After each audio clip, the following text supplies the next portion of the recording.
अस्सलामुअलैकुम and good evening my dear brother and sisters. मैं उम्मीद करता हूं कि आप सब लोग खैरियत से होंगे। अच्छा दोस्तों, मैं आज आपके सामने एक बहुत ही इंपॉर्टेंट टॉपिक के ऊपर बात करने जा रहा हूं। ठीक है, अगर आप वो फैमिलीज जो यहाँ पे बच्चों के साथ यहाँ पे रहते हैं, ठीक है, उनके ऊपर ये बहुत ही इंपॉर्टेंट एक टॉपिक है। मैं उसके ऊपर बात करना चाहता हूँ आपसे। ठीक है, और वो फैमिलीज भी जो अभी यहाँ पे आना चाहती हैं या आ रहे हैं अपने बच्चों के साथ, तो ये एक बहुत ही इंपॉर्टेंट बात जो है मैं आपके सामने रखना चाहता हूं, तो वो आपने ज़रूर और पूरी तवज्जो से सुननी है। ठीक है, आज का इस टॉपिक को शुरू करने से पहले उन तमाम बहन भाइयों को मैं वेलकम करता हूं अपने इस चैनल के ऊपर जो जर्मन लैंग्वेज कोर्सेज करना चाहते हैं, स्पेशली A1 A2 B1 और अब हमने B2 लेवल भी हमने शुरू कर दिया है।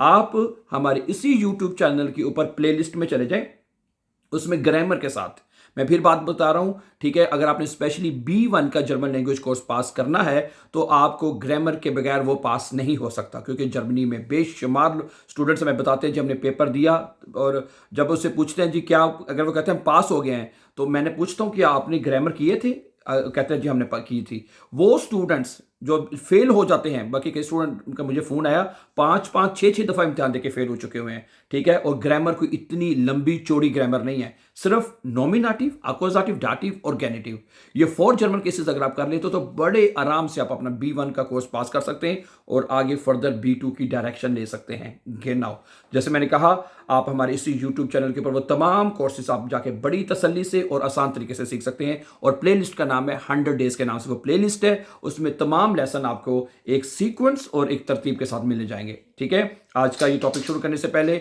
अगर आप हमारे चैनल पर नए हैं तो इसको सब्सक्राइब कर दीजिए, ताकि आने वाले जो इंपॉर्टेंट लेसन हैं जर्मन लैंग्वेज के वाले से या इंफॉर्मेटिव लेसन हैं वो आपको टाइमली मिलते रहें। चलें, तो ये एक मैं आर्टिकल पढ़ रहा था, वही मैं आपके पढ़ के आपके सामने रख देता हूं। वो कहता है कि जर्मनी में बच्चों के हकूक और पेरेंट्स लॉ पर जो है वो एक बहुत इंपॉर्टेंट टॉपिक ये हो सकता है। मसलन कहता है जर्मनी में बच्चों को मारना क्यों मना है। ठीक है जी, ओके। अगर आप जर्मनी में अपने बच्चों को जोर से मार दें या थप्पड़ भी मारें तो क्या वाकई पुलिस आ सकती है? क्या जर्मनी में बच्चों के हकूक वालिदैन से ज्यादा स्ट्रोंग है?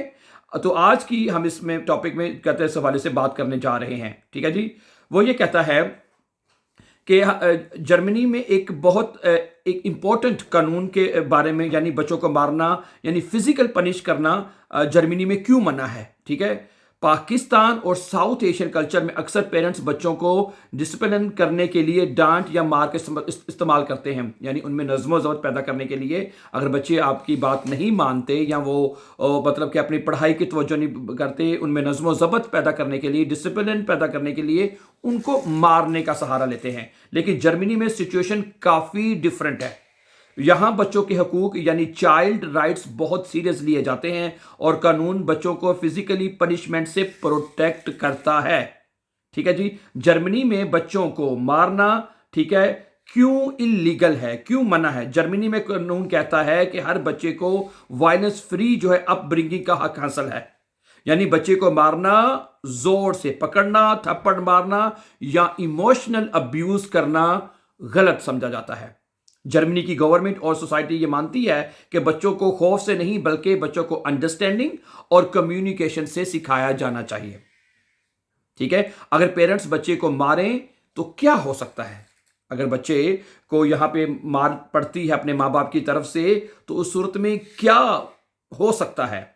अगर स्कूल टीचर, पड़ोसी या कोई और शख्स नोटिस करे कि बच्चे के साथ ज्यादती हो रही है तो वो यूथ ऑफिस यानी जजमेंट को रिपोर्ट कर सकता है। जुंगन आम्ट को, यहां पे एक इदारा है, जुंगन आम्ट को रिपोर्ट कर सकता है। कभी कभी सिचुएशन सीरियस हो तो पुलिस भी इन्वॉल्व हो सकती है, यह भी याद रखिएगा।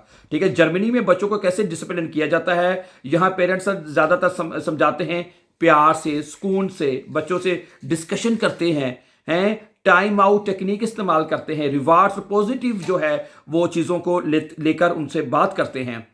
साउथ एशियन फैमिलीज को क्यों मुश्किल होती है, या हमारी कल्चर में स्ट्रिक्ट जो है, यानी हमारा जो सिस्टम है, हमारा जो कल्चर है, उसमें वालिदैन सख्ती से अपने बच्चों को यानी कि वो उनकी परवरिश करते हैं, अपब्रिंगिंग करते हैं।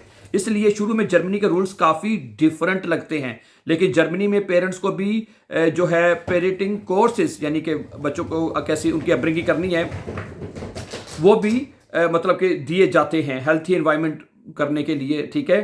तो वालिदैन को भी ये चीज़ें सिखाई जाती हैं, ठीक है।